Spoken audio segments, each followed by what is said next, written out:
तो आज हम पड़ताल करने जा रहे हैं सोना BLW प्रिसिजन फॉर्जिंग्स लिमिटेड की, जिसे ज्यादातर लोग सोना कॉमस्टार के नाम से जानते हैं। हाँ, ऑटो कंपोनेंट सेक्टर की एक बहुत ही दिलचस्प कंपनी है ये। बिल्कुल। और हमारे पास है इनकी हाल ही में हुई इन्वेस्टर कॉल का ट्रांसक्रिप्ट।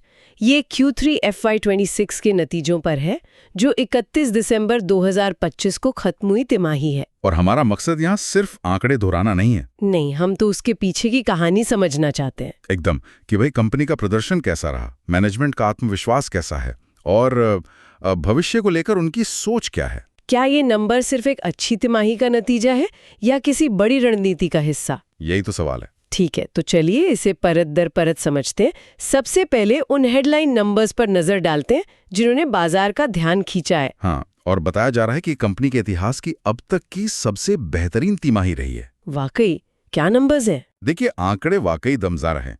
पहली बार कंपनी ने 1200 करोड़ रुपए की तिमाही आय को पार किया है। अच्छा। और इससे भी महत्वपूर्ण बात यह है कि उनका तिमाही EBDI भी पहली बार 300 करोड़ रुपए के पार गया है। EBDI यानी ब्याज, टैक्स और घिसावट चुकाने से पहले का मुनाफा। ये किसी भी मैन्युफैक्चरिंग कंपनी के लिए बहुत जरूरी होता है। हाँ, इससे कंपनी की ऑपरेशनल ताकत का साफ पता चलता है। और ये आंकड़े इसलिए भी खास हैं क्योंकि सिर्फ 2 तिमाही पहले Q1 में। बिल्कुल सही पकड़ा आपने। Q1 को मैनेजमेंट ने खुद IPO के बाद का सबसे खराब तिमाही बताया था। तो उस निचले स्तर से इस रिकॉर्ड ऊंचाई तक का सफर, वो भी सिर्फ 6 महीनों में। यही तो बात है, ये रिकवरी की रफ्तार और बिजनेस की मजबूती को दिखाता है। सालाना आधार पर देखें तो रेवेन्यू में 39% की जबरदस्त बढ़ोतरी है। ये तो कमाल का टर्नअराउंड है। लेकिन एक दिलचस्प बात मैंने नोटिस की। इन्वेस्टर कॉल की शुरुआत में मैनेजमेंट ने अच्छी खबरों से पहले चुनौतियों की बात की। हाँ, उन्होंने सबसे पहले चीन से हेवी रेयर अर्थ मैग्नेट की सप्लाई पर लगी पाबंदियों का जिक्र किया, जो अभी भी जारी हैं। हाँ, और ये एक बड़ी चुनौती है क्योंकि ये मैग्नेट EV मोटर्स के लिए बहुत जरूरी होते हैं। तो कंपनी ने क्या किया? यहीं पर उनकी इंजीनियरिंग की ताकत दिखती है। उन्होंने तुरंत अपने मोटर डिजाइन में बदलाव किया और अब वो लाइट रेयर अर्थ मैग्नेट का इस्तेमाल कर रहे हैं। खासकर 2 व्हीलर्स और 3 व्हीलर्स के लिए, है ना? एकदम। और ये सिर्फ एक सप्लाई का विकल्प नहीं, ये एक रणनीतिक कदम है। कैसे? एक तो चीन पर निर्भरता कम हुई, दूसरा, जब सप्लाई चेन में ऐसी रुकावट आती है तो जो कंपनी तेजी से अपने प्रोडक्ट को ढाल सकती है वो बाजार में अपनी हिस्सेदारी बढ़ा लेती है। और मैनेजमेंट के मुताबिक उनका यह बिजनेस मजबूती से बढ़ भी रहा है। समझ गई। और दूसरी चुनौती अमेरिका के टैरिफ को लेकर थी। वहां एक पॉजिटिव खबर आई है। US एडमिनिस्ट्रेशन ने USMCA से जुड़े टैरिफ में जो राहत दी थी, United states Mexico Canada agreement, हाँ, उस राहत को अब मीडियम और हेवी ड्यूटी वाहनों के लिए भी 5 साल तक बढ़ा दिया है। तो उससे निर्यातकों पर असर कुछ और कम होना चाहिए। तो चुनौतियों से निपटते हुए कंपनी ने ये शानदार नतीजे दिए। अब उस हिस्से पर आते हैं जो और भी दिलचस्प है। आप EV की बात कर रही हैं? हाँ, दुनिया भर में EV की ग्रोथ को लेकर थोड़ी नेगेटिव बातें चल रही हैं, लेकिन सोना कॉमस्टार का EV रेवेन्यू तो इस तिमाही में काफी बड़ा है। और ये आंकड़ा वाकई हैरान करने वाला है। ये उनके लिए BEV मतलब बैटरी इलेक्ट्रिक व्हीकल रेवेन्यू के लिहाज से अब तक का दूसरा सबसे अच्छा क्वार्टर था। और ये उस माहौल में हुआ है जब उनके एक सबसे बड़े बाजार नॉर्थ अमेरिका में EV की बिक्री बुरी तरह गिरी है। एक मिनट, इस बात पर थोड़ा रुकते हैं। गिरावट कितनी थी? आंकड़ों के हिसाब से नॉर्थ अमेरिका EV मार्केट के वॉल्यूम में तिमाही दर तिमाही 45% की भारी गिरावट आई। 45%? हाँ, और इसके बावजूद सोना कॉमस्टार का BEV रेवेन्यू लगभग सपाट रहा, उसमें कोई बड़ी गिरावट नहीं आई। ये तो कमाल है। ये उनके बिजनेस मॉडल के डाइवर्सिफिकेशन को साफ साफ दिखाता है। इसका मतलब उन्होंने किसी और बाजार में इतनी ग्रोथ की कि नॉर्थ अमेरिका की गिरावट की भरपाई हो गई। बिल्कुल। और इसी संदर्भ में मैनेजमेंट ने एक बहुत दिलचस्प शब्द इस्तेमाल किया, एंटी फ्रैजिलिटी। एंटी फ्रैजिलिटी, इसका क्या मतलब हुआ? इसका मतलब है ऐसी क्षमता जिससे कोई कंपनी मुश्किल हालात में या संकट में सिर्फ टिकी ही नहीं रहती, बल्कि पहले से और ज्यादा मजबूत होकर उभरती है। एकदम। और ये सोना कॉमस्टार के बिजनेस में पिछले 9 महीनों में साफ साफ दिखा है। वो कैसे? देखिए, पिछले साल FY25 तक नॉर्थ अमेरिका उनका सबसे बड़ा बाजार था। इन 9 महीनों में वहां से उनका बिजनेस लगभग आधा हो गया है। और इसकी भरपाई हुई भारत से। हाँ, भारत का हिस्सा उनके रेवेन्यू मिक्स में लगभग दोगुना होकर 55% तक पहुंच गया है। मैनेजमेंट इसे अपनी लुक ईस्ट यानी पूरब की ओर देखो रणनीति का नतीजा बता रहा है। लेकिन एक सवाल उठता है, ऑटो इंडस्ट्री में तो ये माना जाता है कि जब आप विकसित बाजारों से भारत जैसे बाजार की तरफ फोकस बढ़ाते हैं तो मार्जिन पर दबाव आता है। और यही तो सबसे हैरान करने वाली बात है। क्या यहाँ भी ऐसा हुआ? बिल्कुल नहीं। इस पूरे बदलाव के दौरान उन्होंने ना सिर्फ अपनी ग्रोथ बनाई रखी, बल्कि अपना 25% का मजबूत मार्जिन भी बनाए रखा। अच्छा, तो ये उस धारणा को पूरी तरह से तोड़ता है? पूरी तरह से। मैनेजमेंट ने साफ किया कि पूर्वी बाजार, जिसमें भारत भी शामिल है, अब उनके कुल रेवेन्यू का 58% हिस्सा है। पिछले साल ये सिर्फ 33% था। ये दिखाता है कि सही प्रोडक्ट्स और सही रणनीति के साथ डाइवर्सिफिकेशन, ग्रोथ और मार्जिन तीनों एक साथ हासिल किए जा सकते हैं। एग्जैक्टली। तो ये तो हुई मौजूदा प्रदर्शन की बात। भविष्य की क्या तस्वीर दिख रही है? भविष्य का सबसे बड़ा संकेत उनकी RFQ पाइपलाइन से मिलता है। RFQ यानी रिक्वेस्ट फॉर कोटेशन। हाँ, जब कोई ग्राहक नए बिजनेस के लिए कोटेशन मांगता है। हाँ, और मैनेजमेंट के अनुसार उनकी मौजूदा RFQ पाइपलाइन कंपनी के इतिहास में सबसे बड़ी और सबसे मजबूत है। कितनी बड़ी? पिछले साल इसी समय की तुलना में लगभग 3 गुना। 3 गुना। ये तो चौंकाने वाला आंकड़ा है। आमतौर पर ऑटो सेक्टर में इतनी बड़ी पाइपलाइन का मतलब होता है कि या तो बाजार में कोई बड़ा बदलाव आ रहा है या कोई बड़ा प्रतियोगी मुश्किल में है। तो यहाँ क्या हो रहा है? यहाँ दूसरी वाली बात हो रही है। इस मांग का एक बहुत बड़ा हिस्सा यूरोप से आ रहा है। अच्छा। मैनेजमेंट ने पिछली कुछ कॉल्स में भी ये संकेत दिया था कि उनके कई यूरोपियन प्रतियोगी गंभीर वित्तीय संकट से गुजर रहे हैं। कुछ तो दिवालिया होने के कगार पर हैं। अब उसका असर जमीन पर दिख रहा है। और जब कोई बड़ा सप्लायर लड़खड़ाता है तो OEMs यानी गाड़ियां बनाने वाली कंपनियां एक मजबूत सप्लायर की तलाश करती हैं। एकदम सही। मैनेजमेंट का अनुमान है कि लगभग 400 से 500 मिलियन यूरो का बिजनेस उन यूरोपियन कंपनियों के पास है जो शायद बंद हो जाएं। और वो बिजनेस कहीं ना कहीं तो जाएगा ही। हाँ, और अब जियोपॉलिटिकल रिस्क्स की वजह से नॉर्थ अमेरिका और यूरोप के ग्राहक चीन की तरफ जाने से हिचकिचा रहे हैं। ऐसे में भारत और खासकर सोना कॉमस्टार जैसी कंपनियां एक स्वाभाविक विकल्प बनकर उभर रही हैं। तो ये सिर्फ चाइना +1 की कहानी नहीं है, बल्कि अनस्टेबल कॉम्पिटिटर -1 की कहानी भी है।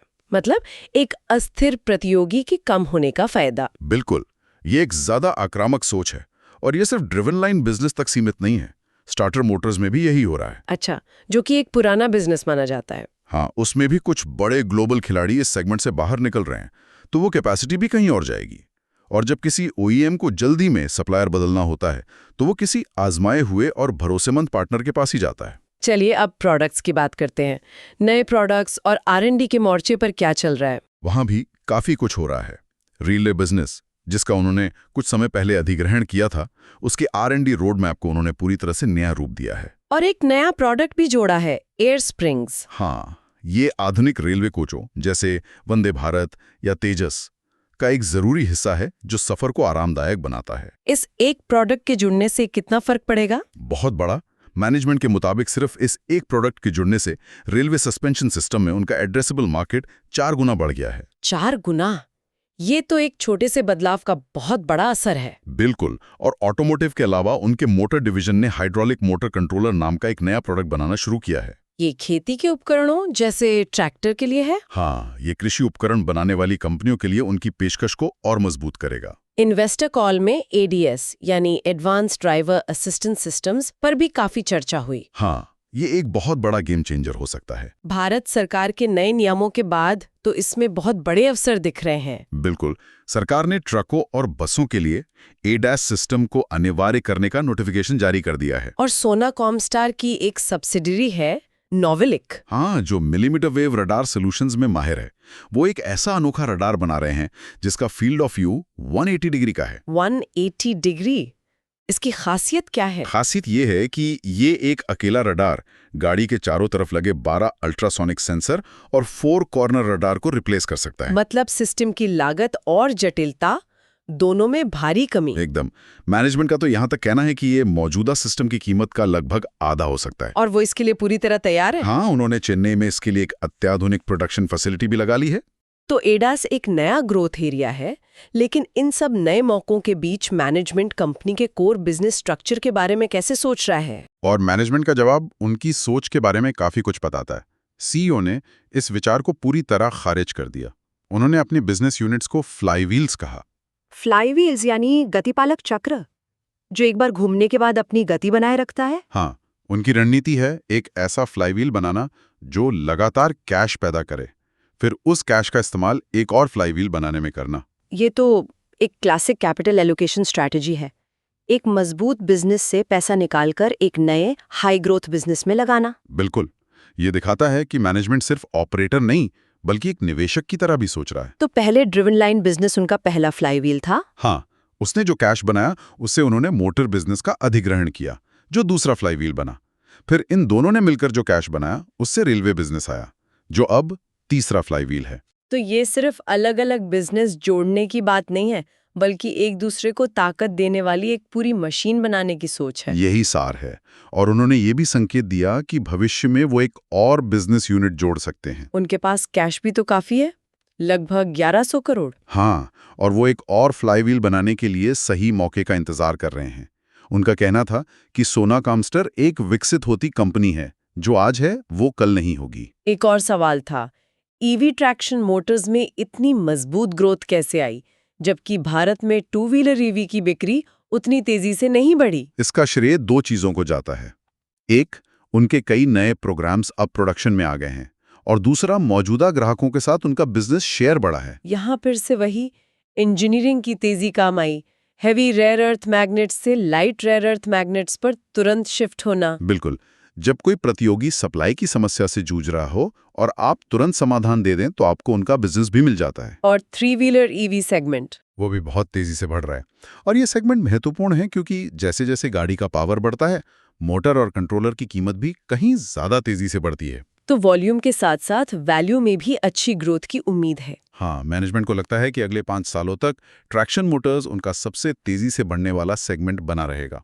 तो इन सब का निचोड़ क्या है? कुल मिलाकर हम इसे कैसे देखें? संक्षेप में देखें तो सोना कॉमस्टार ने अपना अब तक का सबसे बेहतरीन त्रिमाही प्रदर्शन किया है, पर यह सिर्फ अच्छे नंबर्स की कहानी नहीं है। ये कहानी है एक मुश्किल माहौल में सही रणनीति, लचीलेपन और मजबूत एग्जीक्यूशन की। बिल्कुल। नॉर्थ अमेरिका के ईवी बाजार में बड़ी गिरावट के बावजूद कंपनी ने बड़ी सफलता से अपना रुख भारत और दूसरे पूर्वी बाजारों की तरफ मोड़ा, और सबसे बड़ी बात, अपने मजबूत मार्जिन को भी बनाए रखा। और वो शब्द एंटी फ्रिजिलिटी इस पूरी कहानी का सार लगता है, मुश्किल समय में और मजबूत होकर उभरना। निश्चित रूप से कोविड के बाद से लेकर अब तक कंपनी ने ये बार बार साबित किया है। भविष्य का सबसे बड़ा संकेत उनकी रिकॉर्ड तोड़ RFQ पाइपलाइन है। हाँ, जो सीधे तौर पर यूरोप में उनके प्रतियोगियों की कमजोरी का फायदा उठा रही है।